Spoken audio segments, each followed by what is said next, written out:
Well, hello everybody. I've been a bit silent recently because, as you can probably tell, I'm not 100%. I've been suffering from a chest infection. But I thought I'd give it a go today and talk to you about the books that I've read in February. I've read some corkers actually.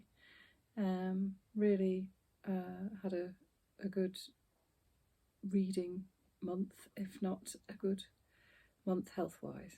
Anyway, here we go. So the month kicked off to an absolutely outstanding start because I started off by reading. This is it's very sunny in here. I don't know if you can see that very well. This is a proof copy of Charlotte Wood's The Weekend. Now I read another novel of hers. I think it's called The Natural Way of Things, which is like a dystopian piece of dystopian fiction. This is very, very different, but equally wonderful because it focuses on, it's the story of three friends, and they're actually missing a friend because she's died, and they head off for the weekend to clear out a house that they've obviously had many sort of happy reunions over the years in.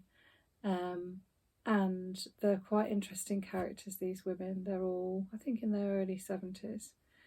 One is a businesswoman, one's an academic, one's a sort of fading film star.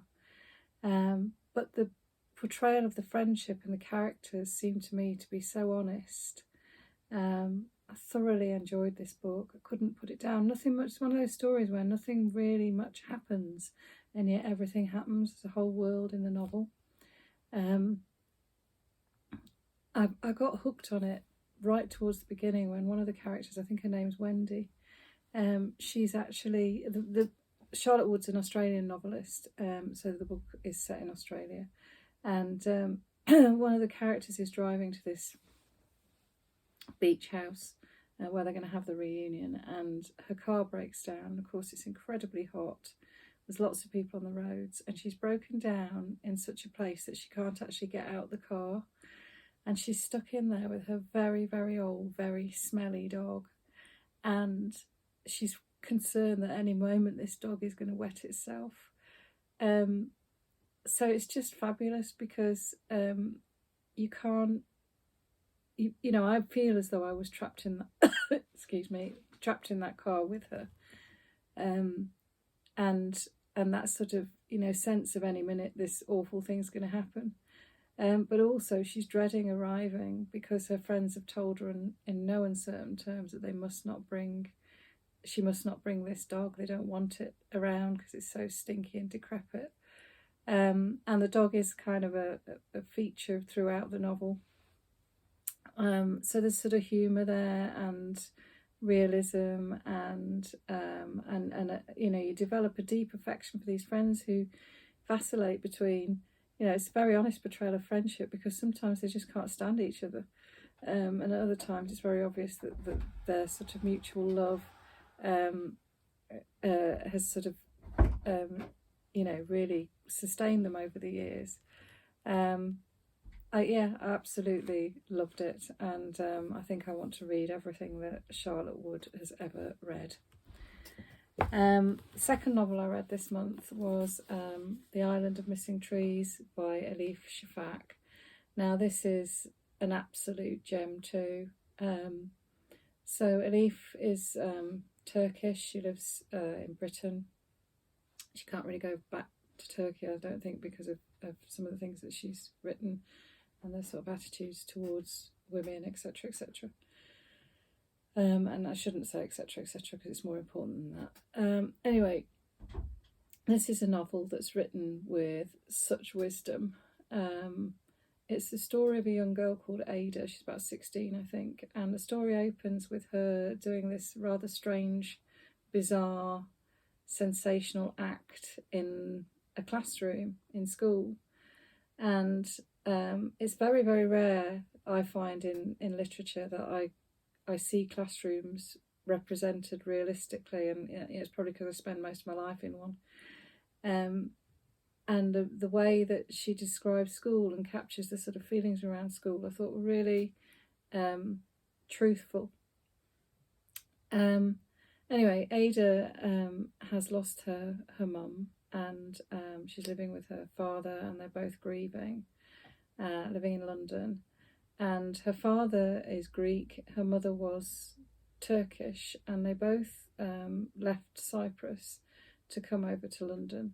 Now, this novel really resonated with me, partly because I spent a lot of time in Greece and Turkey, partly because in the 1970s, when I was growing up, one of the first sort of huge political issues that I can remember hearing about was the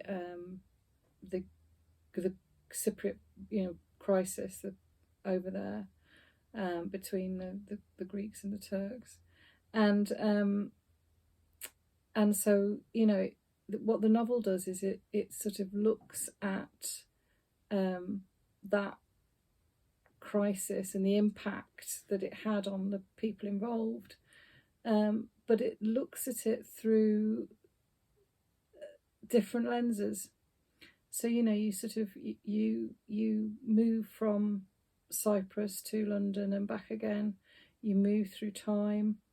You see things from Ada's perspective, but also through the perspective of an aunt who she's never met, who arrives to spend time with her, who's Turkish, and you also see it through the perspective of her father to a certain extent as well.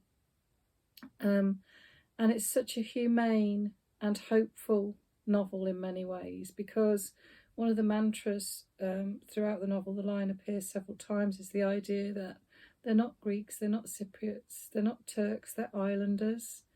And if we could all sort of adopt that attitude, we're all citizens, we're all global citizens, we're not, I know it's very idealistic, but I don't have an issue with idealism. I think a lot of divisions would hopefully melt away. So anyway, through her aunt and so on, Ada gradually sort of learns about her past, and in particular about the relationship between her mother and father, which was quite extraordinary, and yet probably in some ways very ordinary for the time. One of the best characters in the whole novel is the character of the fig tree, and it is a character the fig tree narrates, which sounds very sort of magical realism, and yet the way that Elif writes this novel, it's so plausible. And the way that the fig tree is looked after. Who knew that you should bury a fig tree through the winter? So I loved the descriptions of the tree and the tree narrating. It's a novel that is absolutely perfectly structured. I didn't skip a beat the whole way through. I didn't want to put it down, and the ending was fantastic, really fabulous ending, which I hadn't seen coming at all. So it's to be honest, I would have to talk about this novel for about an hour to do it any sort of justice. Thoroughly recommend it. And it's a novel that I'm sure I will want to return to. Next read was the beautiful, and you can see that again very well, sorry about the light in here at the moment, Judy and the Shark by Kiran Millwood Hargrave, and illustrated by her husband Tom DeFreston. I don't know if you can see the beautiful illustrations, in fact the black and white ones, let me find. It's a novel that is ostensibly written for children, but then I don't really believe there's any such thing. I think that, good books are good books. It doesn't really matter who the intended audience is. And I just fell in love with Julia. I thought she was the most fabulous character. She's a young girl who finds herself being transported by her parents from Cornwall up to Shetland. Her father is a programmer, a computer programmer, mathematician, and so he's been commissioned to fix a light in a lighthouse at the top of the lighthouse. It's a fantastic location for a story, up in the Hebrides on this lighthouse. Her mother is a scientist. She's sort of biology seems to be her thing, and all things marine. And she has this passion for this Greenland shark, which she's absolutely convinced exists, and sort of devotes her time while they're on the Hebrides trying to locate this shark. She commissions a boat and all sorts of things to try and do it. So what I loved about this was that a lot of really good children's stories have the premise that the parents are dead. And in this case, Julia is allowed to blossom, not because her parents are dead, but because her parents are preoccupied. And also, as the novel develops, you realise there's friction between the parents too. And I really loved the way that Kiran explored Julia's relationship with her mother, which on many levels is really, really close. But also there are hitches there. And her father, who, you know, is absent at the top of this lighthouse a lot of the time, but equally, you know, very important. I loved that. I loved the exploration of friendship again in the novel. You know, she meets this young lad, I think he's called Kin, young boy, and, you know, the way that the friendship between Julia and Kin develops, and also the mistakes she makes. You know, she's flawed, she's learning about life, and she makes misjudgments. So there's a lot in here about bullying and how to overcome that, about how, you know, watching a child sort of trying to make sense of the world around them, and an absolute love of the sea and the ocean. I know that Kiran's a really keen swimmer, and, you know, that sort of sense of the sea as this kind of real force of nature is very evident.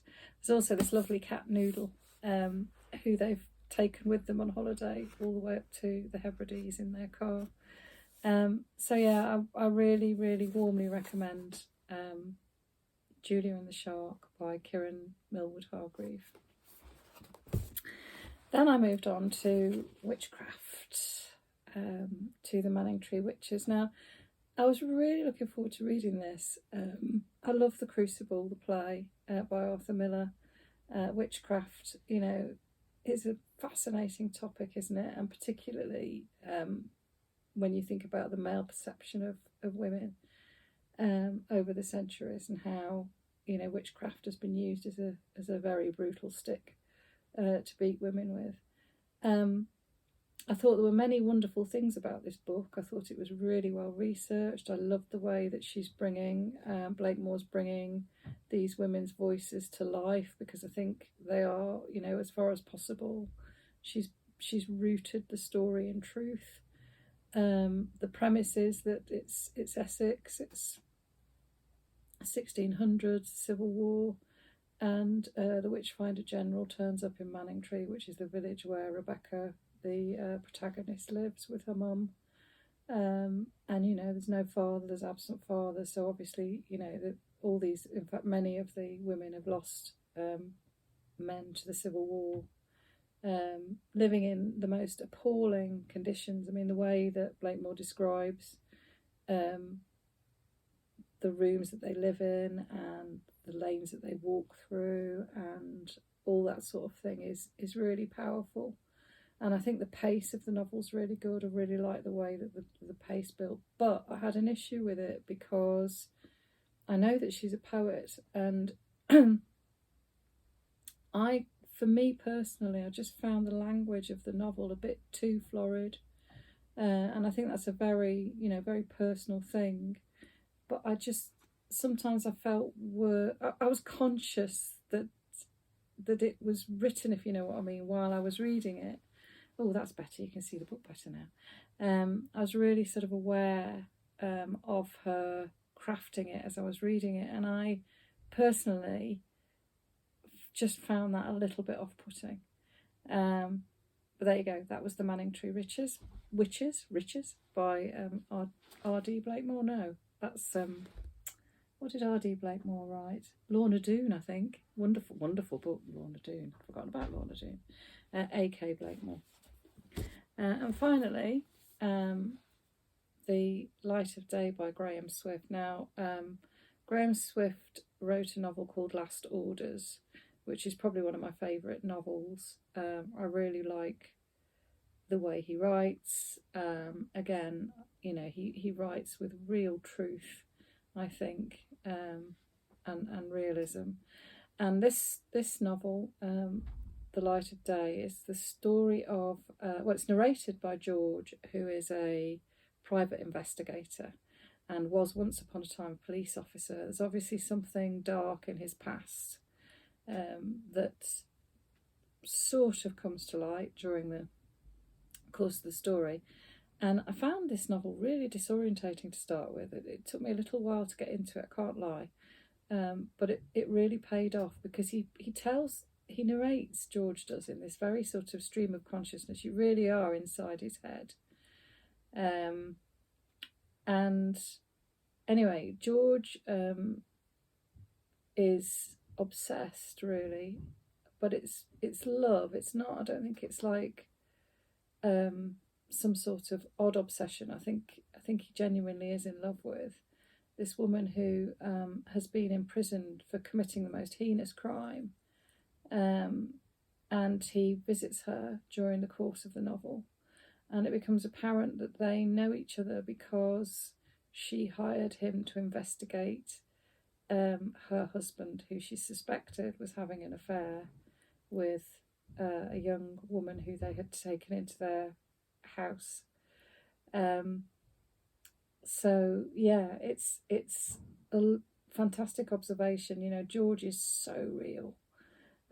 He's deeply flawed. He seems to be quite an honest, if a little incoherent narrator. And you know, his sort of attitude towards the people around him I found really interesting as well. His various friends and the woman who sort of mans his office. So yeah, I thoroughly enjoyed this, and if you haven't read anything by Graham Swift, I thoroughly recommend it. Anyway, there you go. That's my reading for February, and hopefully next time I speak to you, I'll be a bit less growly and gravelly, and my voice will be back to square one, and I'll have a little bit more oomph about me. Anyway, take care, folks. Bye.